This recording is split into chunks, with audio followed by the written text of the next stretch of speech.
globalement, je trouve aujourd'hui une des catégories reines de Cannes, parce qu'en fait c'est là où on donne envie aux gens de s'engager, d'activer, donc de s'engager pour une marque. Et c'est là aujourd'hui où la pub peut faire des trucs, c'est pas juste balancer des messages, mais en plus donner envie aux gens de participer à leur campagne.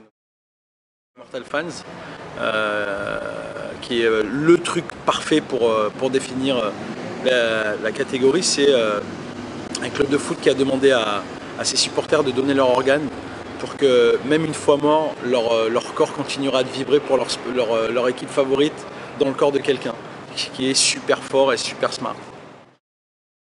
Days of Hope, qui est une campagne pour les homeless, pour les SDF.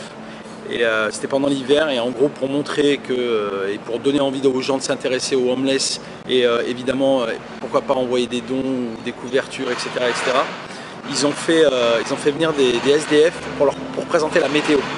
Donc à la télé, les présentateurs et présentatrices c'était des SDF. Donc ça, j'ai trouvé ça absolument formidable. Et il y en a une autre qui est une campagne super bien, où les enfants, en fait c'est un truc un peu éducatif, où les enfants regardent sur Twitter leurs stars et leur font des corrections sur leur orthographe. Parce qu'évidemment toutes les stars font des corrections, vont hyper vite quand ils écrivent leurs tweets et tout ça.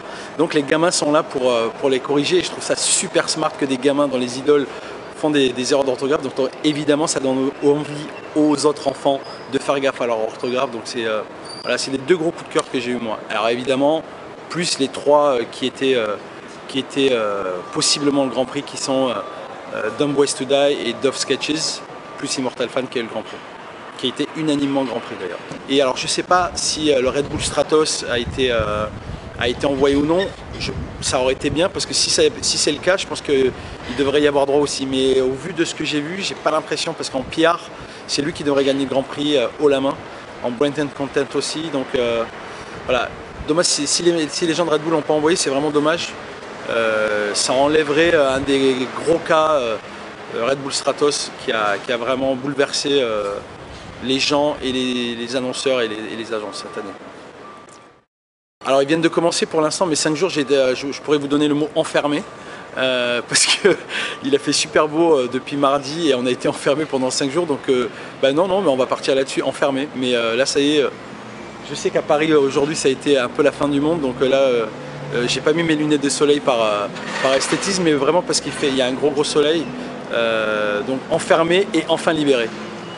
Merci beaucoup. Ah si, j'ai un dernier mot, c'est hyper flatté d'être ici, d'avoir été le jury français pour cette catégorie.